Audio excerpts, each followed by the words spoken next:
அடிக்கடி நம்ம அப்பா அம்மா சொல்லுவாங்க, உருப்படுறதுக்கு உண்டான வழியை பாருடா அப்படின்னு. ஏன் அவங்க அந்த வார்த்தை சொல்றாங்கன்னா, நாம அந்த வழியை தவிர மீதி எல்லா வழியிலையும் நம்ம போக முயற்சி பண்ணவும் போவோம்.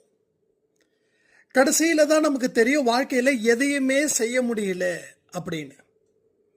அப்போ உருப்படுறதுக்கு உண்டான வழிகளை இப்பயும் நம்ம பார்க்கிறோமா அப்படின்னா, சிலர் அந்த இடத்துல கண்ணு வைக்கிறாங்க, பலர் அந்த இடத்த கண்ணு வைக்கல, காதை வச்சும் கேட்கல.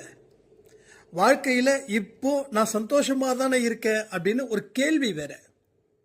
ஆனா இது எத்தனை நாள் இருக்குதுன்னு யாரால சொல்ல முடியுமா? நேத்து மாடியில இருந்தவன் இன்னைக்கு கீழே இருக்கான், இன்னைக்கு கீழே இருந்தவன் நாளைக்கு மாடியில இருக்கா. ஸோ வாழ்க்கைன்றது எதுவுமே இல்லை.